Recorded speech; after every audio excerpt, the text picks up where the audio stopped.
There's no need to fear. Underdog is here. Time again for the Underdog Show, starring that champion of champions, Underdog.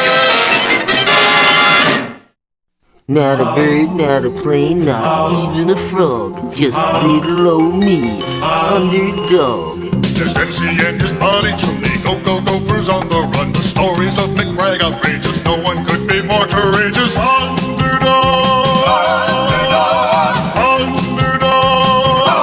Underdog. Join the king in Bongo Congo, meet a cat with savoir-faire. Go watch the hunter chase the bocce, shooters on the rocks, and then there's Underdog.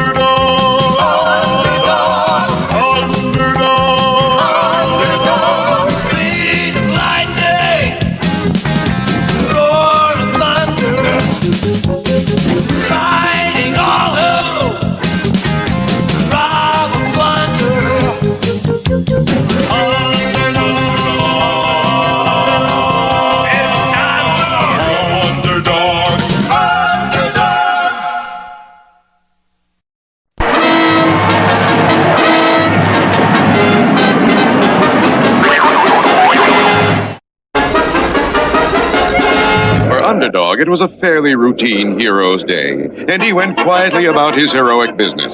He foiled a bank robbery.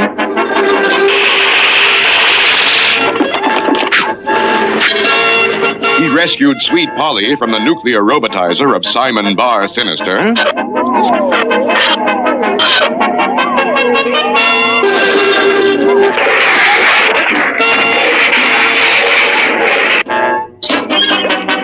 And in general, he made himself useful around the world.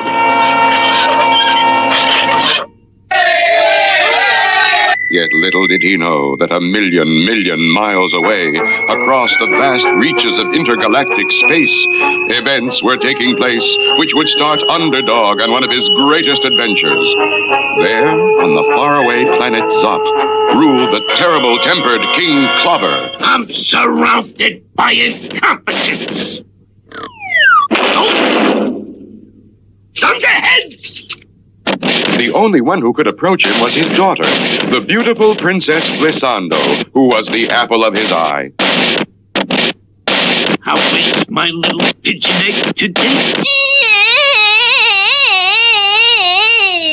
Why, what's the matter, tiny one? I want a husband. So then you shall have a husband. But you must have the best. Where is Goggle, my prime minister? Here, sire. Oh, there you are. I want you to go throughout the kingdom of Zot and find the young warriors who would be suitable for my daughter. Don't forget, they gotta be strong. Right, the strongest. Then we'll put them all in the arena and let the best man win. All the finest warriors in the kingdom of Zot were rounded up and sent to the arena where they were to fight for the Princess Glissando's hand. There was Claude, Bode, Gode, Garn, Tarn, Churn, Ram, Ban, and Seed. The best and strongest Zotzers in the land. Let the Zotzing begin!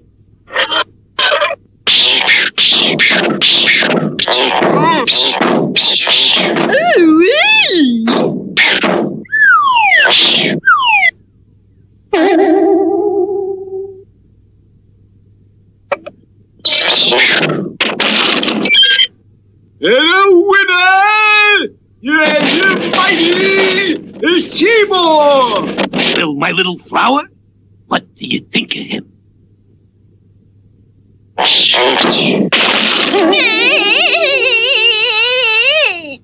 I want a strong husband. She's right. Goggle, search the galaxy. Search the universe. My little girl shall have the strongest there is. And so, first the galaxy, and then the universe was searched until at last... Sire, come quickly and bring the Princess Glissando. Look at that. You like him, my little blossom? He is yours. Where does he live? Well, according to this map, he lives on Not important planet called Earth. Good. He'll be the husband of the fairest creature in the universe? Or Zot? Yes, sire, yes, sire. And shortly, an expedition of saucers took off, and slipping silently through the dark, star-studded vastness of space, approached the planet Earth and Underdog. Will the saucers' plan succeed? There is plenty of excitement ahead in our next episode.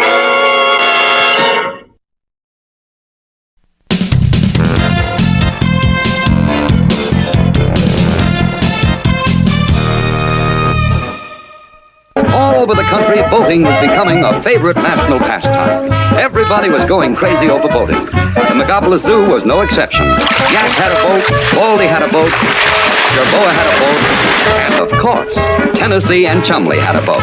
Chumley, I've just had a great idea. We are going to start a yacht club. What club? Yacht. A yacht is a fancy name for a boat. Yeah, but we don't have any fancy boats. Chumley, that doesn't make any difference. They're always called yacht clubs. We'll have our own. Naturally, I'll be the Commodore. The what it do? Commodore Chumley, the head sailor, the boss. You're pretty bossy, all right. There. The Megapolis Zoo Yacht Club is now official. And I am Commodore. Hip, hip, hooray! Hip, hip, hooray! Wait a minute. I think the boss of this yacht club ought to be the best sailor. I'm the boss, right? Commodore Jerboa Jump, right? Wrong. I'm the Commodore, you sawed-off kangaroo. And besides, I'm the best sailor. Yeah, you want to race? You want to prove it, huh? You want to race? Anytime. Okay, pal, Saturday afternoon, and the winner is the Commodore, right? Right. We'll be there, smart guy. I'll be calm, the bum. Gee, Tennessee. Commodore, what are we going to do? Jerboa's got a sail on his boat. We'll get a sail too, Chumley. Nothing to it. And so, with a blanket, some rope, and an old broomstick, Tennessee and Chumley rigged up a sail on the rowboat. Wait! What did I tell you, Chumley? What did I tell you? Yeah, Tennessee. Nah, you can't catch me. Turn after him, Chumley. Turn. There's nothing to turn with. Then put on the brakes, Chumley, the brakes. Sure, Tennessee. Where are they? Where? Why, they're... Look out! Hey, Tennessee, how come we sail only one way, but Jerboa can sail anyway? I don't know, Chumley, but we're going to find out. We're going to see Mr. Whoopi. But Mr. Livingston won't let us out. Just leave that problem to me, Chumley. Grab that blanket and come on. And a short while later, a strangely dressed figure was walking toward the main gate of the zoo. Straight ahead, Chumley. We're almost out. Uh-oh, here comes Stanley. Good morning, Effendi. Well, good morning. Charming. Must be from the United Nations.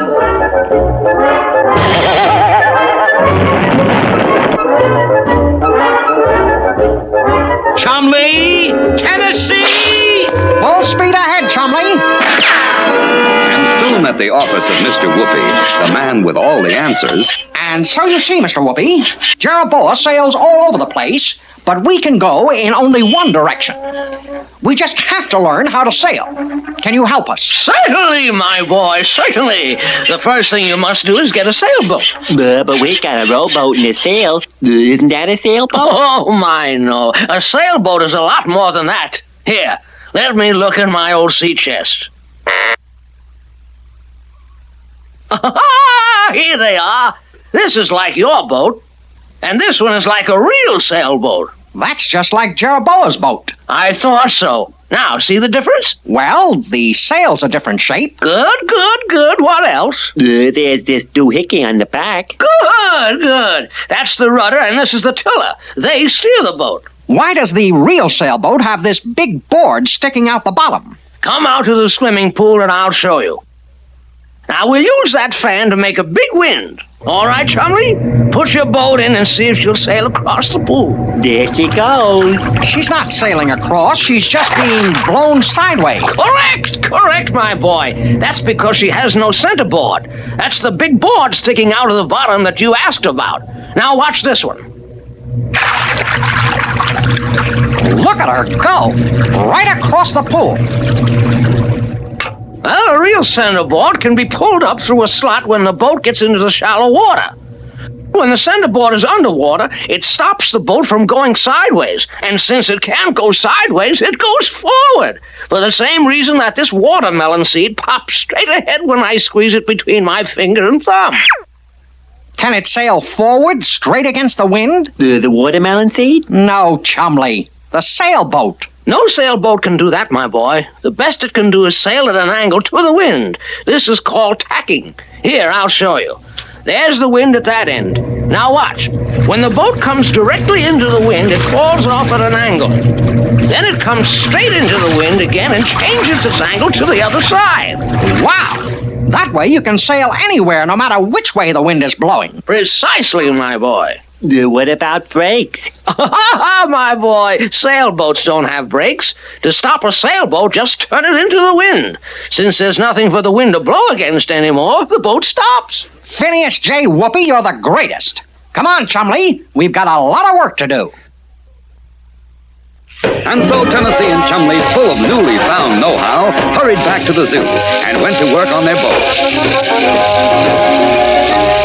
They put in a centerboard, they put on a rudder and a tiller, and a new mast with a proper sail. Yo-ho-hee-ho! Yo-ho-hee-ho! And soon they were out on the water, tacking to port, tacking to starboard, sailing all over the lake. Yahoo! Jerboa hasn't got a chance. Look at us go! And somebody was looking. Jerboa Jump was keeping a sharp eye on everything they did. That new boat of theirs is too fast for me. But I'll fix that. There's more than one way to win the race on Saturday. Saturday dawned bright and clear, with a good steady wind, a perfect day for sailing. As the race began, Tennessee and Chumley quickly took the lead, and it looked as if they were going to be easy winners when... What happened? We stopped, Tennessee. But why, Chumley? Hey! So long, Commodore. I knew it. Jerboa did this. And Tennessee was right. Jerboa had tied their boat to the dock with a long line. Good work, Chumley. Now let's go. And soon Tennessee and Chumley, with superior seamanship, overtook Jerboa. Wise guy. But they had not heard the last of Jerboa. As Tennessee and Chumley sailed breezily along, little did they realize that directly below them, in diving gear, Jerboa Jump was boring from within. Gee, look, Tennessee, a fountain. That's nice, Chumley. A fountain. A fountain? Chumley, we've sprung a leak. Me and the lifeboat. Women and walrus at first. Chumley, bail! It's no use. We're filling up. We've come to a dead stop. I'll take that hat. Thanks, pal. Jerboa, step on it, Chumley. Okay, Tennessee. Chumley, you stopped the leak. Let's go. Quickly, they had the boat bailed out and once again passed Jerboa. And so it went throughout the race. Whenever Tennessee and Chumley tried to get ahead, Jerboa would pull a fast one and grab the hat. But as they approached the finish line, Jerboa was ahead. He had the hat, and it looked very much as though he would keep it and get to be the Commodore, except that he was so busy figuring out ways to cheat that he didn't watch where he was going. And he ran aground on a rock as Tennessee and Chumley sailed past to victory. Yay, Tennessee, we won. That makes you the Commodore. Chumley, let's start all over. The word is Commodore. C-O-M-M.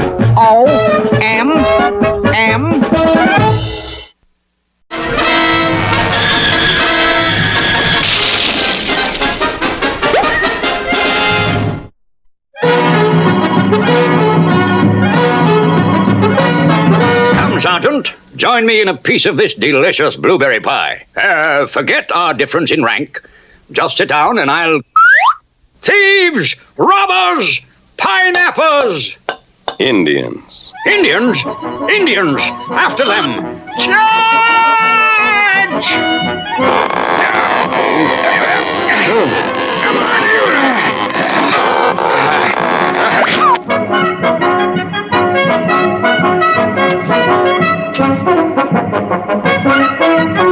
Stop! Halt! No use. They got clean away. Oh, Colonel never catch us. Can't run fast. Him too fat. We send 'em phony message to Colonel and get all the good food we want? Whoopie doopie, you genius. Your telegraph message, Colonel, just came in. Mm-hmm. It's from General Nuisance. Listen, I have noticed that some officers are getting too fat. This is against Army regulations. I will make an inspection next week. Fat officers will be discharged immediately. Oh, I'm ruined. I'll have to lose 25 pounds in 1 week. It can't be done. Come in. Indians, we're being attacked. Man the barricades. Begging the Colonel's pardon, but they're waving a flag of truce. Oh, I see. Well, what is it? We hear him, Colonel, want to lose 25 pounds. Come to help. How can you help? What did he say?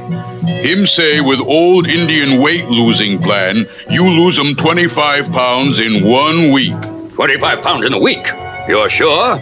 Honest Injun.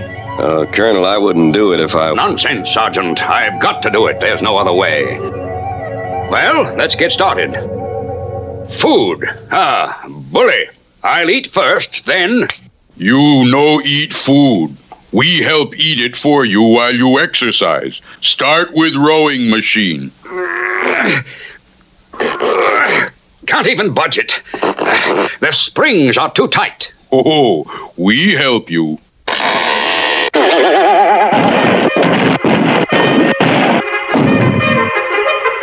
You like 'em more roast beef? There, nothing to it.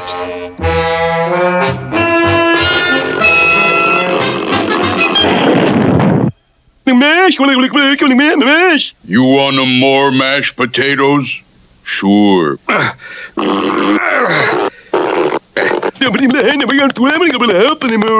What did he say? Him say we give you a hand. There. Bully! Bully!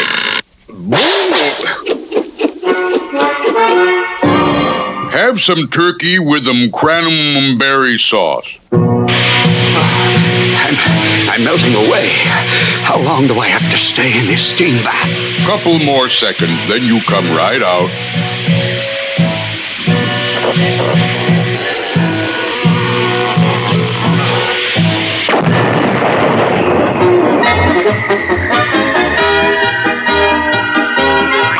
Attention. Colonel Coyote, what's the meaning of this? General Nuisance. Look at you! You're a disgrace! But, General, after I got your telegraph message, What telegraph message? I didn't send you any message! You didn't? Those Indians! I've been tricked! Charge! Charge! Charge!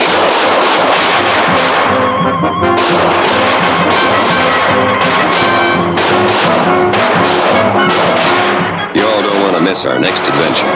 The Colonel ought to be back in shape by then.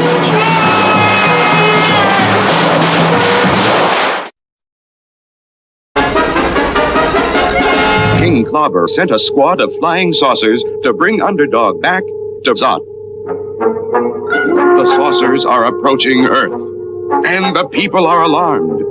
Sweet Polly Purebred, TV's top reporter, is on the scene. And the entire world is on the verge of panic because of these mysterious flying objects from outer space.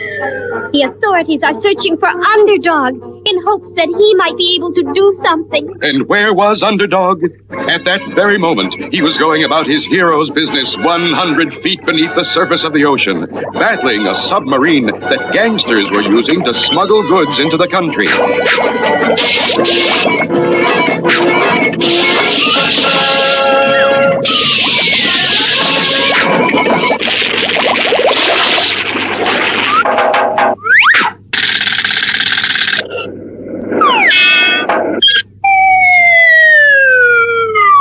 Underdog, you're needed.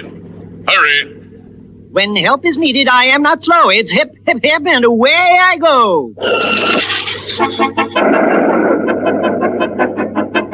Look! In the sky!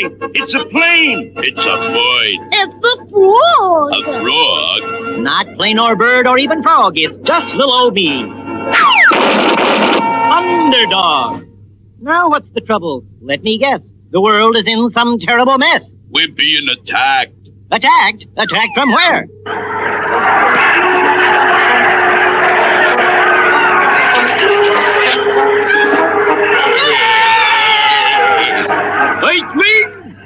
Where is the one called Underdog? If it's Underdog you seek, just turn around and take a peek. King Clobber summons you to the planet Zot and commands that you will marry his daughter, the fair Princess Glissando. Behold your bride. She's very striking, I agree, but marriage cannot be for me. Look, Geisling, you can't refuse the royal command. Besides, if we don't bring you back, King Clobber will give us a zot in the head. What's a zot? You don't know what a zot is? No. This. Sorry, friend. Now on your way. There'll be no wedding bells today.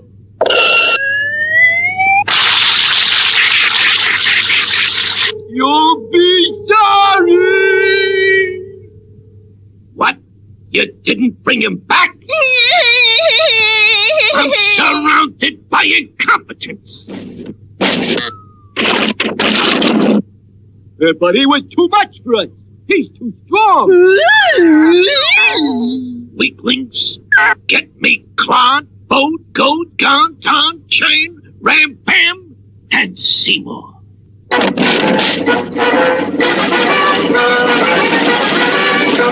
Bring me this dog of an underdog. Flying saucers are approaching again, but this time our heroic underdog is ready for them.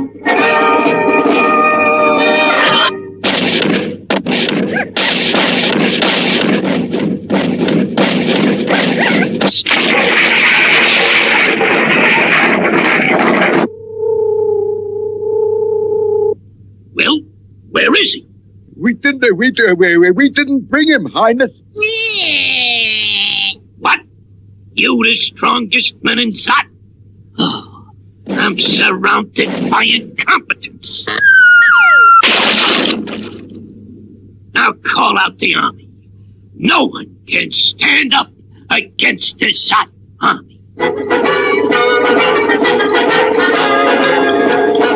What will happen when the army of Zot reaches Earth? Can Underdog stand up to this new challenge? There's excitement ahead in our next episode.